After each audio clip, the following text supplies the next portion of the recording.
आदरणीय मेरे प्रिय दोस्तों और भक्तों, अपने वनवास काल में जब पांडव विराटनगर में रहकर नौकरी करने लगे और अपने असली स्वरूप को छुपा लिया, तब क्या हुआ और दोस्तों यह दुर्घटना कैसे हुई, इस बारे में यह वृतांत आपके समक्ष रख रहा हूँ।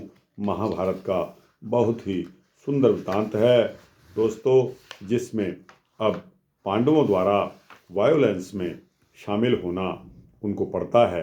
यह उनके लिए एक मजबूरी थी दोस्तों।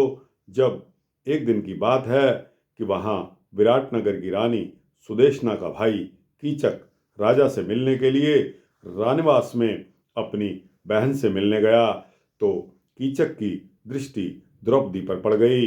वह उसकी ओर आकर्षित हो गया। उसने एकांत में द्रौपदी से कहा कि मैंने तुम्हें प्रथम दृष्टि में देखते ही मुझे तुमसे प्यार हो गया है, और यदि तुम मेरे साथ रहने को अपनी सहमति दे दो तो मैं तुम्हें अपनी रानी बनाकर रखूंगा, क्योंकि अपने बहनोई के इस राज्य का असली राजा तो मैं ही हूँ।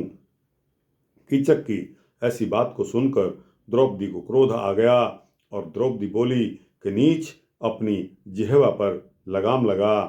तू शायद यह नहीं जानता कि मैं कौन हूँ। मेरी रक्षा 5 गंधर्व करते हैं। यदि यदि उनको तेरे इस कुविचार की भनक भी लग गई तो वे तुझे पाताल से भी ढूंढकर मार डालेंगे।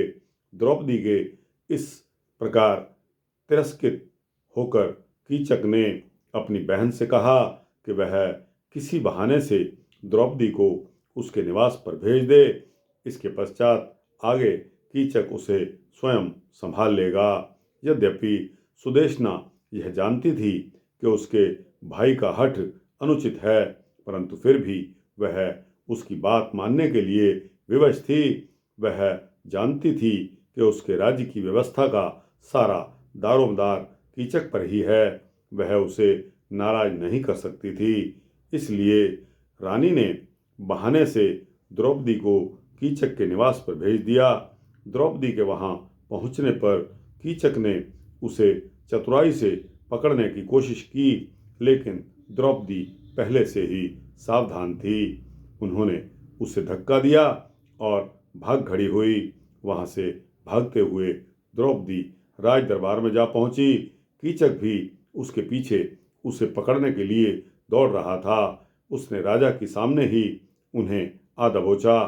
कीचक ने द्रौपदी को 2-3 बार पैर से ठोकर भी मारी, किंतु राज दरबार में किसी की हिम्मत नहीं हुई कि उसे ऐसी अभद्रता करने से रोका जाए।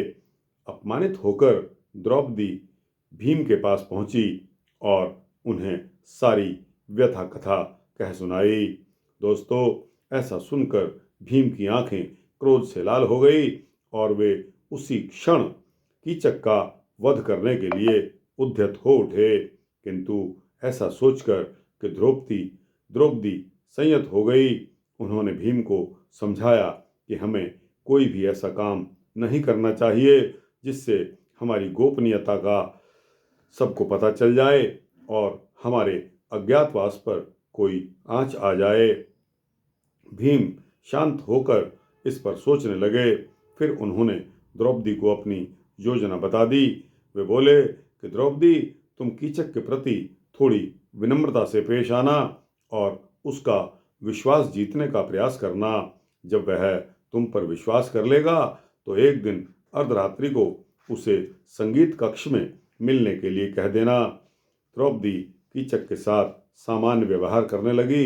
इससे कीचक का हौसला और बढ़ता चला गया। उसने द्रौपदी से एकांत में मिलने का आग्रह किया। द्रौपदी भी यही चाहती थी, इसलिए बोली कि मुझे आपकी बात मंजूर है, किंतु एक समस्या है कि 5 गंधर्व हर समय मेरी पहरेदारी करते हैं, इसलिए हम दिन में नहीं मिल सकते। यदि आप मुझसे मिलना ही चाहते हैं तो आधी रात में संगीत कक्ष में आकर मिल लेना। कीचक बहुत आनंद से प्रफुल्लित हो उठा। उस रात भीम ने स्त्री का वेश धारण किया और संगीत कक्ष में कीचक के आने की प्रतीक्षा करने लगे। आधी रात को कीचक नशे की हालत में वहां पहुंचा और द्रौपदी के धोखे में भीम को आलिंगनबद्ध करने के लिए जैसे ही उसने बाहें फैलाई, भीम ने उसे पकड़कर जमीन पर दे मारा और उसे उठने का अवसर दिए बिना ही अपने पैरों तले उसे कुचलकर मार डाला। तो दोस्तों, भीम ने इस प्रकार कीचक का वध कर दिया। दोस्तों, यह वृतांत कीचक वध के नाम से भी मशहूर है, प्रसिद्ध है। अतः यह सूक्ष्म वृतांत यहाँ समाप्त होता है। दोस्तों, यह वृतांत आपको कैसा लगा? अच्छा लगा हो तो इसको लाइक और शेयर करते हुए अपने दोस्तों, भक्तों, मित्रों, जिज्ञासुओं को भेजना और इस चैनल को सब्सक्राइब कर देंगे तो आपको इसी तरह के भक्ति वृतांत मिलते रहेंगे। जय श्री राधे, जय श्री राधे कृष्णा।